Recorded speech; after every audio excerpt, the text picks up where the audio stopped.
Buenas, buenas. Están ustedes frente al último episodio del 2024 de Welcome to Chepe, a 2 días de Navidad. Si son reales, si están viendo esto el mismo domingo por lo menos. Y a poquito más de una semana de terminar el año. Muchas cosas han pasado este año, pero antes de entrar a lo que ha pasado en el país a nivel general, veamos lo que ha pasado aquí en Welcome to Chepe y en No Pasa Nada, porque gracias a ustedes este año hemos crecido muchísimo. Han llegado muchos de ustedes nuevos y se han quedado otros ya por muchos años. Abrimos Nada de Noche, que les ha encantado muchísimo con esta muchacha que tal vez ven ahí atrás.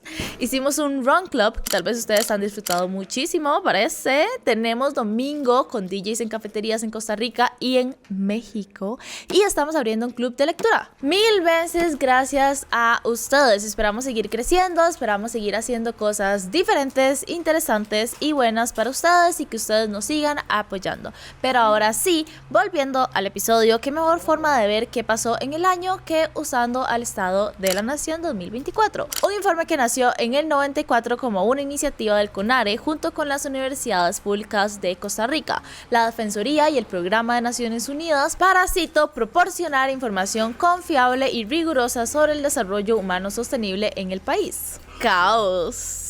Y abarca desde logros en la equidad y el desarrollo humano hasta tensiones en áreas como la sostenibilidad ambiental y la seguridad ciudadana. Todo esto realmente del 2023 y del primer semestre del 2024. Pero bueno, X, teníamos que hablar de esto. ¿Cómo podríamos resumir un documento de 348 páginas? Cito.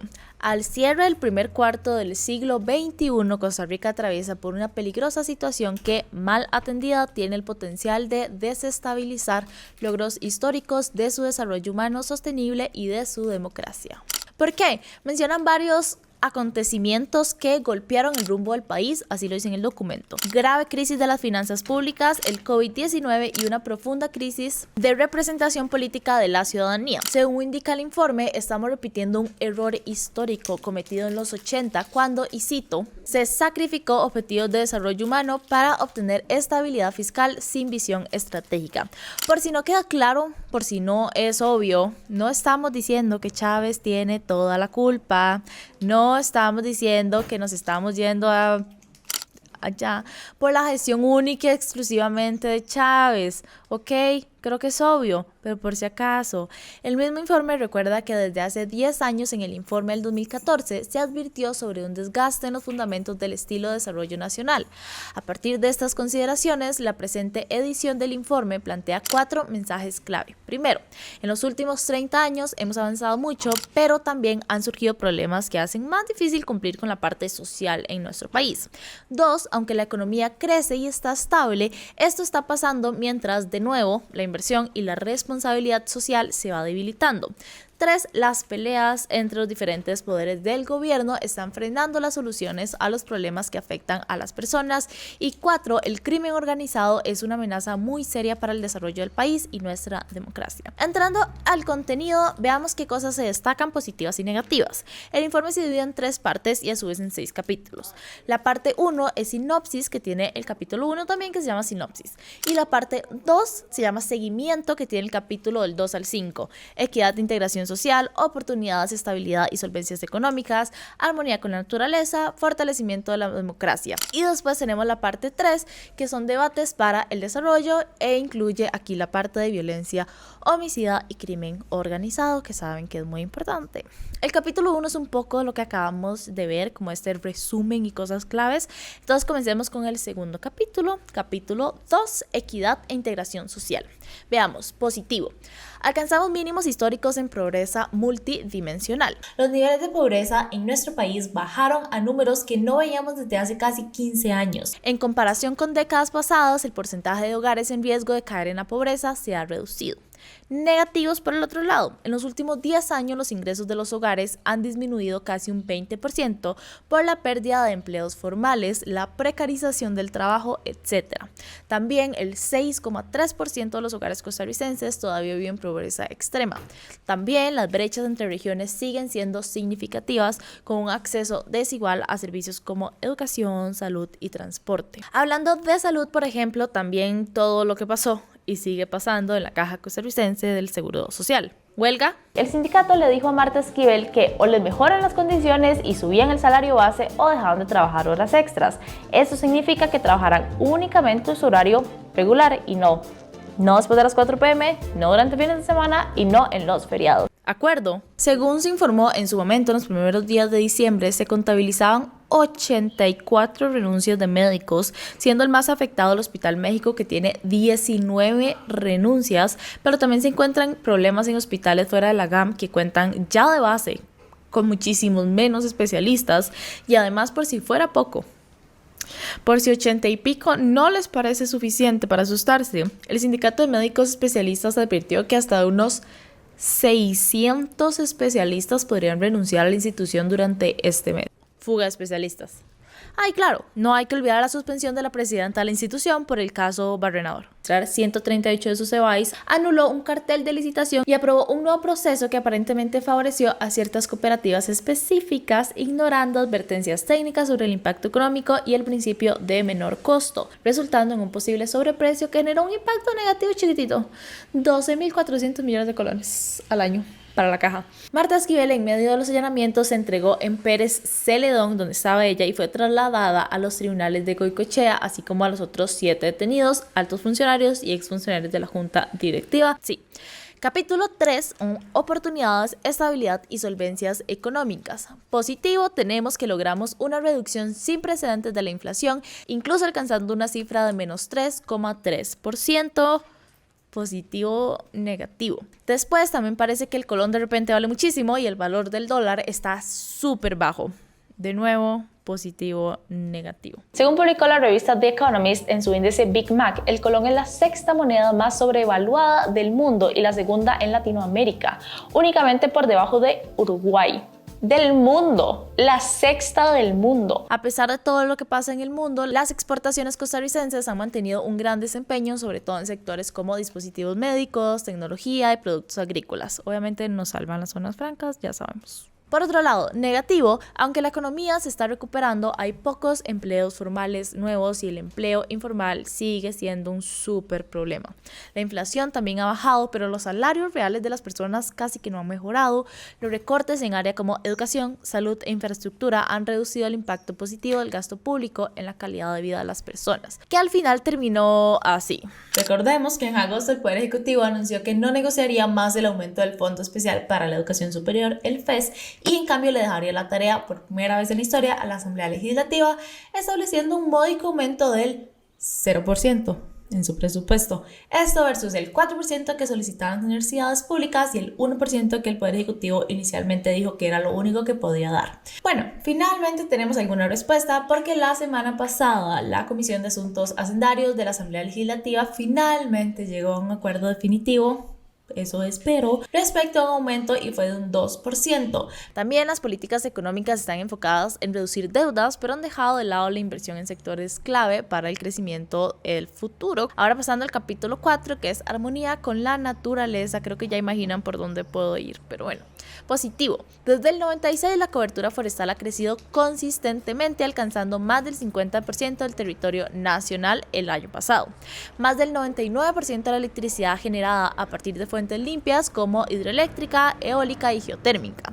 Las comunidades rurales y costeras específicamente han implementado prácticas sostenibles en sectores como la pesca y la agricultura. Negativo. La contaminación de ríos y acuíferos, y agua en general. No lo olvidemos, ¿verdad? El lunes 22, algunas personas de esas comunidades comenzaron a oler y saborear raro el agua de sus casas, lo asemejaban como a gasolina. Después de haber dicho que no había nada de qué preocuparse en el agua, el jueves de esa semana el AIA salió a informar obviamente que la gente no está loca y que en efecto habían encontrado muestras de hidrocarburos, lo que resultó en que más de 100.000 personas se quedaran sin poder utilizar el agua para consumo. Realmente al inicio ni siquiera para lavarse las manos lo podían usar. También hay falta de inversión en infraestructura hídrica adecuada, vulnerabilidad frente al cambio climático que se ha visto en una creciente exposición a eventos climáticos extremos como inundaciones, sequías y tormentas, que tenemos un caso muy reciente.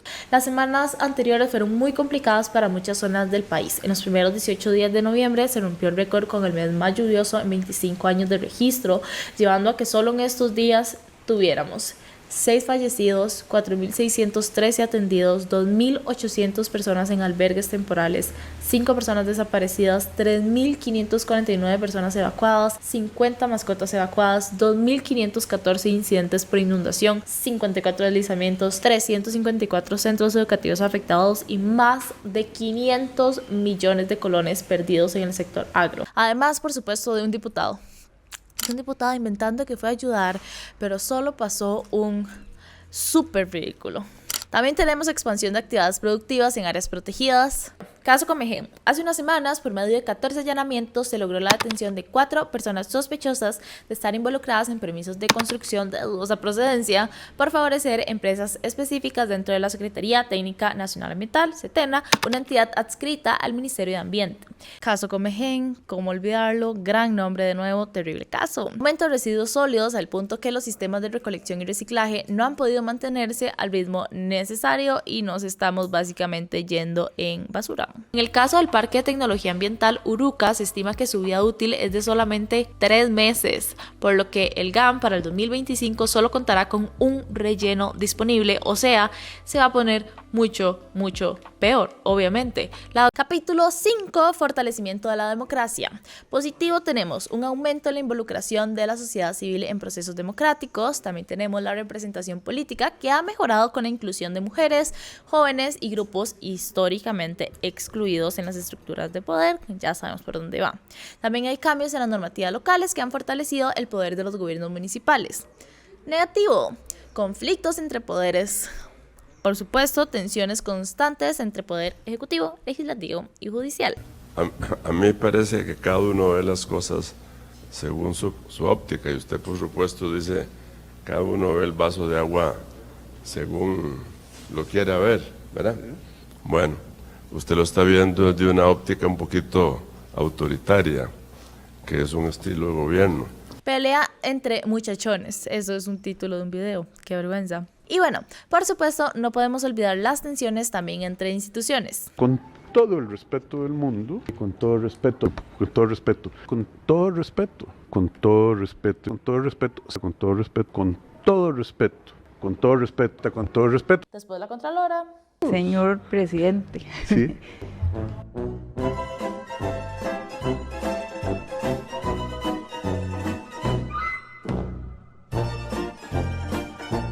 Una y otra vez, que llevó a la Ley Jaguar 1. Que conste, nosotros no le estamos preguntando a los diputados su opinión, ven, acuerdo o desacuerdo sobre el contenido de la ley. Después a la 2 y después de su muerte. El Tribunal Supremo de Elecciones oficialmente rechazó la recolección de firmas para llevar la Ley Jaguar .2 al referéndum. Esto viene desde la resolución del Departamento de Servicios Técnicos de la Asamblea Legislativa, que aseguró que lo que quedó de esta ley no cumple con el requisito constitucionalmente exigido para convocar un referéndum, porque simplemente no existe una propuesta normativa, es decir, realmente no va a cambiar absolutamente nada si se aprueba o no. O entre el mismo poder, inclusive con la salida de Luis Amador. Y después anunció su candidatura a presidencia y después habló de unos tentáculos del mal. Hoy, para poder subsistir, salgo del país en un exilio voluntario donde los tentáculos del mal no me alcancen. Sí, también tenemos que aunque la participación en procesos democráticos ha mejorado, las elecciones municipales del 2024 mostraron una caída en los niveles de votación increíble. Básicamente, nadie fue a votar de ustedes. Pero el verdadero ganador fue el abstencionismo, porque ninguno de ustedes votó. Sí, llevábamos un par de años mejorando, pero dimos un gran paso para atrás. Después, la Asamblea Legislativa ha priorizado conflictos internos y medidas de control político, o sea, sus propios intereses, descuidando temas relevantes para la ciudadanía. Ya saben, como seguridad y bienestar social, como siempre, lo más importante es pelear entre ellos, no por nosotros. Pero Valverde aprovechó, digamos, por no decir que se aprovechó de esto para usarlo de excusa y en cambio decir que, cito, para todas esas personas desempleadas del país, decirles que pueden enviarle el currículum a la diputada, y procedió a indicar su correo electrónico y su número de teléfono personal. Y por último, capítulo bien denso, capítulo 6, violencia homicida y crimen organizado. Positivo, Se ponen complicadas las cosas acá. La estrategia Costa Rica Segura Plus para prevenir y combatir el crimen organizado, y después el aumento en las acciones de las fuerzas de seguridad para desarticular redes de crimen organizado, sobre todo en lugares como Limón, por ejemplo. Pero no todo es terrible, el IJ se está luciendo, me parece a mí. Imagínense que sabemos que no tienen recursos, no tienen presupuesto, no tienen personal, no tienen tecnología, e igual capturan a un mae buscado por la DEA internacionalmente. Negativo. Por supuesto, en el 2023 se rompió el récord con 900 homicidios. En el 2024 se pronosticaba romper el récord de nuevo y que terminara en 1047 homicidios. Sin embargo, nos encontramos una buena, mala, agridulce noticia. Y es que no vamos a pasar los 1000 homicidios, ni siquiera vamos a romper el récord. Se estima que terminemos entre 800 y 850, que es un montón. Yo sé que es un montón, pero es menos de lo que se pronosticaba. Tampoco se han diseñado estrategias para enfrentar el problema, los recursos asignados son insuficientes y las medidas de prevención no han logrado reducir significativamente la violencia. Incluso casos de violencia contra perritos que terminaron en nadie culpable. Esta semana recibimos una noticia terrible porque una familia denunció que al parecer un oficial del grupo de apoyo operativo Lagao le disparó en la cabeza a Marshall, un perrito de 1 año y 1 mes. Y no solo uno. Estoy segura que muchos de ustedes han visto este video. Si no lo han visto, básicamente, y aunque suene completamente imposible que exista gente así, esas 2 patrullas que ven le pasan por encima al perrito que está simplemente acostado. La debilidad de las políticas sociales que promuevan empleo y educación en las zonas más vulnerables ha perpetuado las condiciones que parecen favorecer la expansión del crimen organizado. Por ejemplo, amenazas de bomba en la UCR y en la Fiscalía General. Un tema al que intentamos no hablar tanto porque qué pesado, pero que es sumamente importante y a veces lo tuvimos que hacer. Pero por dicha vino Bukele a salvarnos, ¿no? Entonces, bueno, nosotros vamos a continuar con este diagnóstico del sistema penal, vamos a hacer algo formal para entregarle al gobierno de Costa Rica, de parte de ustedes, de nosotros, sus amigos, hermanos menores, como nos quieren ver. Y esperamos que ustedes tomen las medidas y escuchen a personas que ya sufrimos, no lo que ustedes están sufriendo, sino lo que ustedes todavía no están sufriendo. Y algunas cosas que no mencionamos, como denunciaron a Kelly Ornadas por malas condiciones laborales, la salida de Natalia Díaz probablemente para ser candidata presidencial, nos robaron en la oficina. Finalmente la exdefensora Teitelbaum fue arrestada por un caso de hace muchísimos años. Amenazaron a Rodrigo Chávez, después inventaron que comenzó a trabajar en la Contraloría, lo que no es cierto. Y están investigando al fiscal general de la República por asociaciones al narco y por favorecer a su pareja. Un año súper tranqui, por dicha. No, todo bien. Lo importante es que ya terminó el año. Lo sobrevivimos y ustedes se quedaron con nosotros. Queremos agradecerles mucho por quedarse con nosotros. En serio que sí, esperamos que se queden muchísimo tiempo más. Que pasen felices fiestas y nos vemos el otro año.